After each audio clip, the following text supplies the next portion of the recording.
Here we are at Kiveton Park Colliery, former pit, in front of the bathhouse, continuing our series of mining talks and historical histories.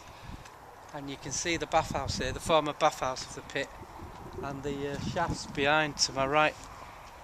Not much left of it now, it's a country park.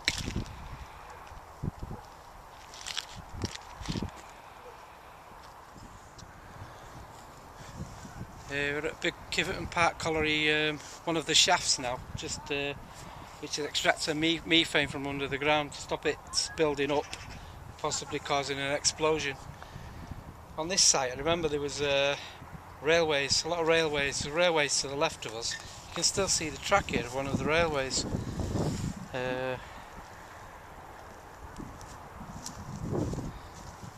It's changed quite a lot.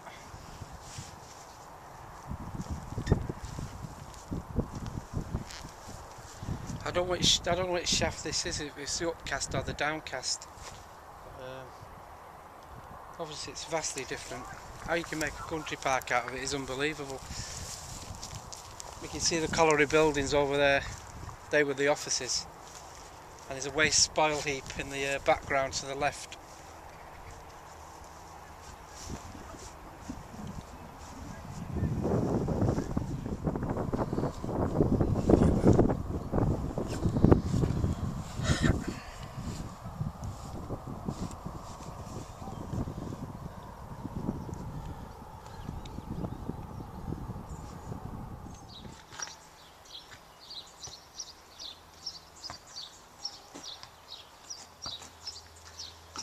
This is the Kiveton Park administration offices, the colliery buildings where the day-to-day work of the colliery went on, administratively wise.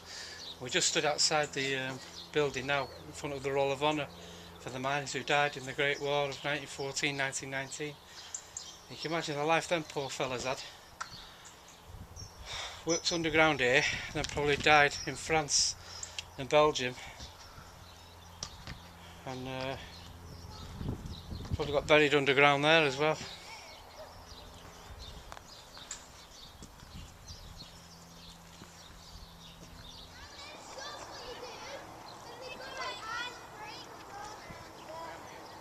Yeah, we just stood in the former car park now, in front of the offices, and behind us is the baths. It's hard to imagine. The pit shut in 2004, and it's unbelievable now what's not here.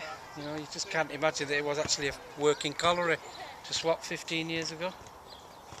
Just totally different, totally changed, but at least they've saved the building, which is good. And I don't know what they're doing with the baths. Must be saving it for some sort of monument to British industry, because they were built in 1930s, and not a lot of pits then had baths in the country. So it's probably one of the most modern baths going. And 125 years of history is gone as well. The colliery that worked here for 125 years, now lots left of it is that. Tragic.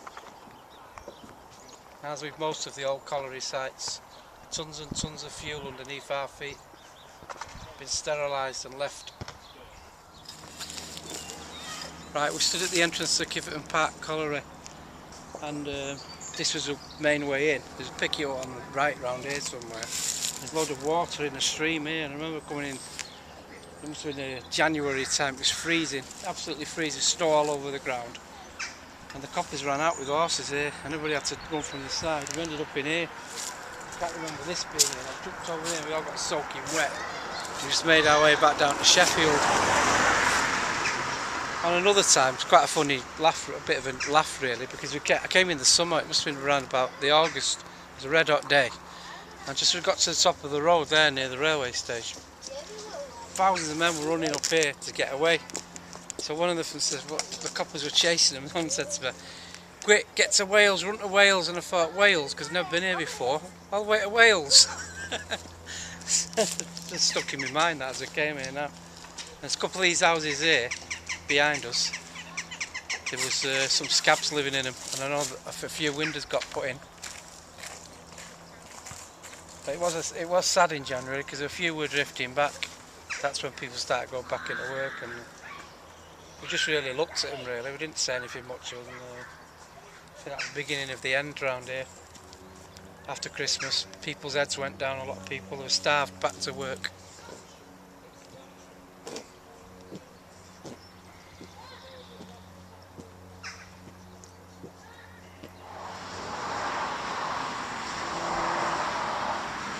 Yeah, aesthetically beautiful wind turbines, but what happens when the wind isn't turning? You know, it's not an alternative, is it, to getting the coal out of our ground and using that? Very pretty, not practical.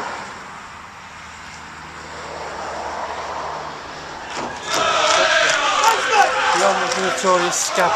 Better. Here we are at Worksop Town football ground. And here I have a badge from one of the notorious residents of this place who used to work at Manton Colliery, Chris Butcher, super scab.